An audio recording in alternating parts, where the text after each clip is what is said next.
simply had to try. I need to know there's some alternative. It's late. The bar's closing. I'm sorry.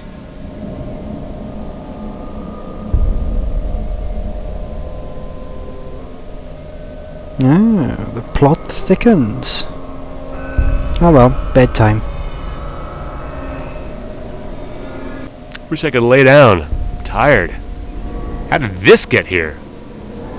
Weird, the door was locked. All you know is lies, twisted reality.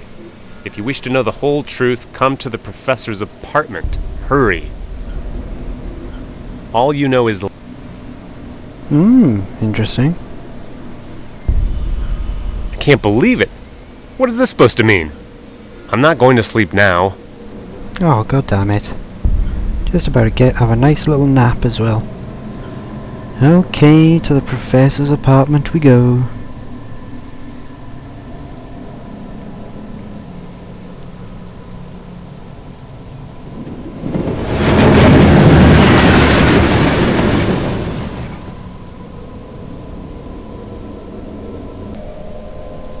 I bet somebody tries to kill me.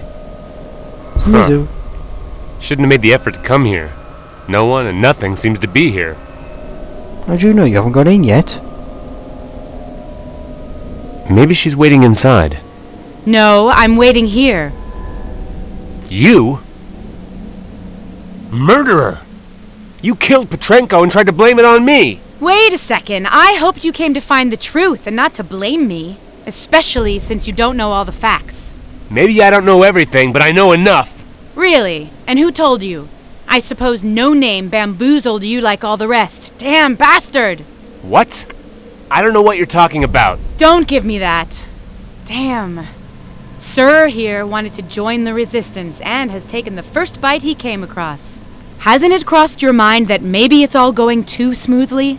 It wasn't that smooth, and I still don't know why I'm standing here with a murderer whose murder I was nearly accused of. Oh, please. No Name knew from the start that you didn't kill Petrenko.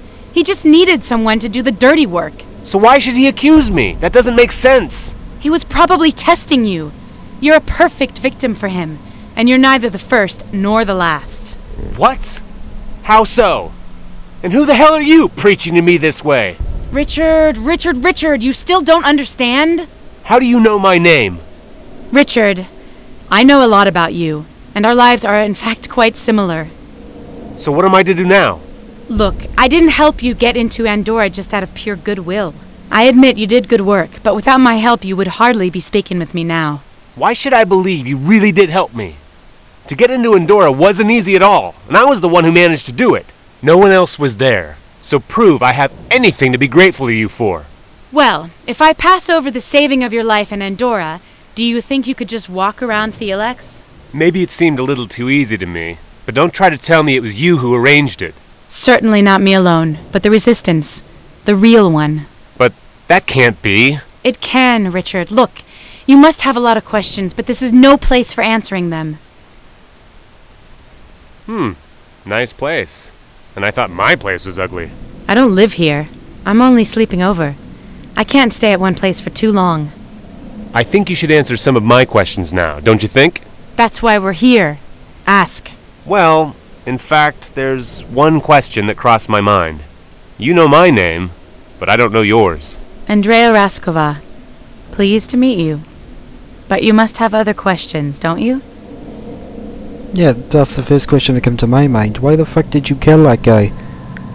I don't understand. Why did you murder Petrenko? I have to apologize for that. Neither me nor the professor wanted you to be blamed for that. What do you mean, nor the professor? What kind of bullshit is that? You know, some members of the resistance have to, whether they like it or not, play on several sides. In the case of the professor, well, it was all the sides. He was helping the resistance, but had to work for Andorra, Thickens, and even for the state. But I still don't understand why he had to die because of it. Look, you surely know that Professor Petrenko established Thickens and was the leading developer of the first android, the type called Michael. That brought him great success and renown, but after the war, Thickens changed. The android started to be used for fighting and oppression, which was something the professor had never wanted. And so the executive board didn't need him anymore. They made him an honorary vice president of the company. He had no executive powers and was moved to the slums. They only let him work on things they themselves weren't able to do, but he was never allowed to direct any full project again, from its design to realization. He could only work on fragments. And so he started helping the resistance, but only a little, because he didn't want to draw attention, until some engineers from Andorra paid him a visit. They showed him drawings of a strange device and wanted him to help them understand the technology it used. At first he hesitated. After all, it was Andorra. When Andorra wants something, it's usually something big. But eventually he started to study the drawings, mostly because of the resistance. He was sending us progress reports regularly, but he wasn't able to find out much. Now I don't understand it at all. I wouldn't be surprised if the state murdered him. But why you? He was helping the resistance, wasn't he? What kind of technology was it? That's a good question. The professor never had the full description, and it's quite possible that Andorra didn't either. He only gave us information about Andorra's probable next steps.